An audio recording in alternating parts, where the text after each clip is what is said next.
terlebih dahulu. Pertanyaannya itu adalah, apakah setelah Soekarno memproklamasikan kemerdekaan, Indonesia sudah betul-betul merdeka atau tidak? Bagaimana menurut kalian? Apakah Indonesia sudah merdeka dengan seutuhnya atau tidak? Dan jawabannya adalah tidak. Mengapa demikian? Kok bisa, Pak? Padahal Soekarno sudah mendeklarasikan Indonesia sebagai negara merdeka pada tanggal 17 Agustus 1945. Ya, walaupun pada tanggal 17 Agustus 1945 Soekarno sudah mendeklarasikan berdirinya negara Indonesia, namun pada saat itu Indonesia belum sepenuhnya merdeka. Mengapa demikian? Untuk memahami persoalan tersebut, mari simak penjelasannya sebagai berikut. Suatu daerah tidak serta-merta dapat dikatakan suatu negara. Namun, ada beberapa persyaratan yang harus dimiliki daerah atau wilayah tersebut agar dapat dikatakan suatu negara. Apa saja persyaratannya?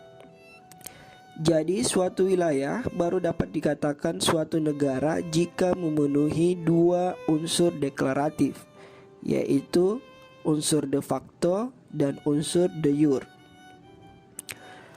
Apa itu de facto dan de jure? Nah, mari kita bahas satu persatu. De facto berasal dari bahasa Latin yang artinya faktanya, kenyataannya, atau dalam praktiknya. Sekali lagi, de facto berasal dari bahasa Latin yang artinya fakta, kenyataan, atau praktik, meskipun itu tidak diakui secara hukum. Menurut Aristoteles, salah satu filosof Yunani kuno, persyaratan untuk dikatakan sebagai suatu negara harus memenuhi 3 unsur pokok. Apa saja itu? Yaitu wilayah, penduduk, dan pemerintah. Jadi yang pertama wilayah, yang kedua penduduk, dan yang ketiga adalah pemerintah. Bagaimana dengan Indonesia pada periode itu? Indonesia pada faktanya sudah memiliki hal tersebut. Yang pertama, wilayah. Berbicara wilayah, Indonesia sudah memiliki wilayah pada saat itu. Hal itu dapat dilihat dari hasil sidang PPKI pada tanggal 18 Agustus 1945, yang dimana hasil dari sidang PPKI itu berhasil membentuk dan menetapkan 8 provinsi, yaitu Sumatera, Jawa Barat, Jawa Tengah, Jawa Timur, Sunda Kecil, Maluku, Sulawesi, dan Borneo. Kemudian unsur yang kedua adalah penduduk. Apakah Indonesia sudah memiliki penduduk pada saat itu? Jawabannya ya. Indonesia sudah memiliki penduduk. Siapa saja? Yaitu seluruh bangsa Indonesia yang menyatakan diri menjadi bagian dari Indonesia. Dan yang terakhir adalah pemerintah. Bagaimana dengan Indonesia? Jawabannya, Indonesia sudah memiliki pemerintah.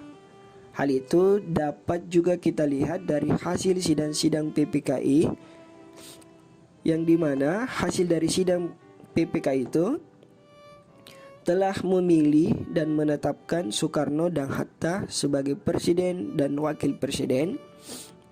Kemudian dibentuk Komite Nasional Indonesia Pusat atau dikenal dengan KNIP, yang bertugas membantu presiden dan wakil presiden mengurus pemerintahan sebelum dibentuknya DPR dan MPR.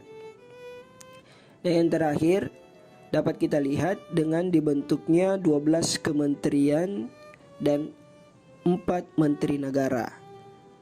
Nah, jika dilihat dari unsur de facto atau faktanya, maka Indonesia sudah memenuhi persyaratan tersebut.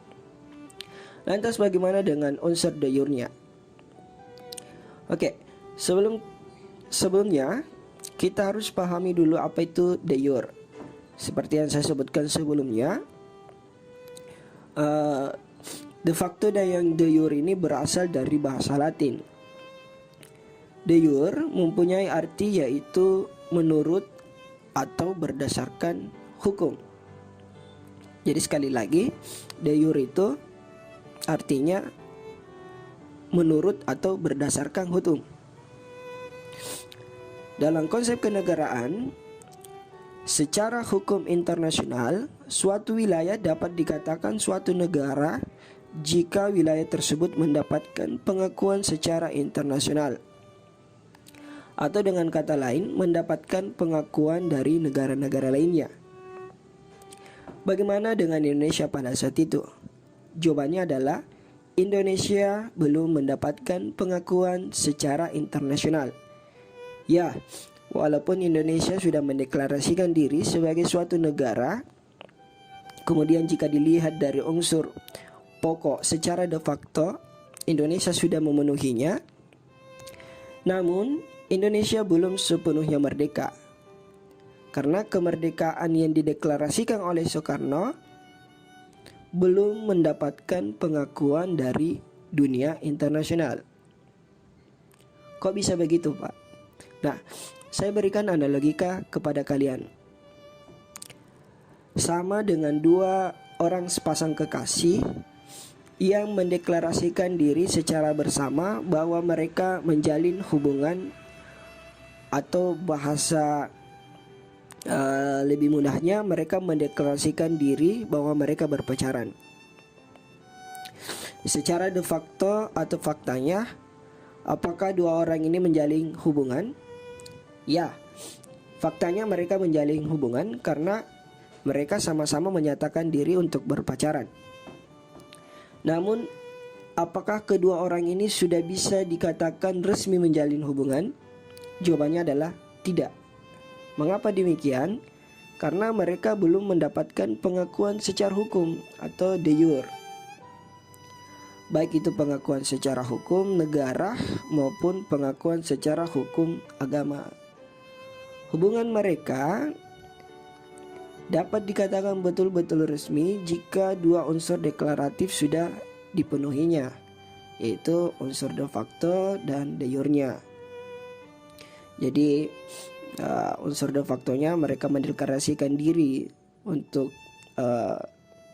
menjalin hubungan, dan unsur de jure-nya mereka harus mendapatkan pengakuan, baik itu pengakuan dari kedua orang tuanya, kemudian pengakuan secara hukum, baik itu secara hukum agama maupun hukum negara.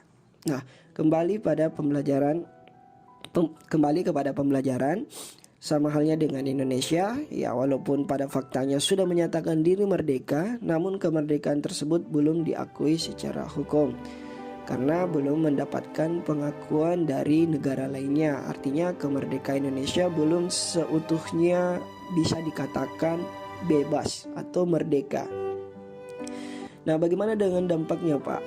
Kita akan membahas materi tersebut di minggu depan sesuai dengan PowerPoint yang saya kirimkan pada pertemuan minggu lalu. Hari ini saya rasa cukup sekian. Assalamualaikum warahmatullahi wabarakatuh.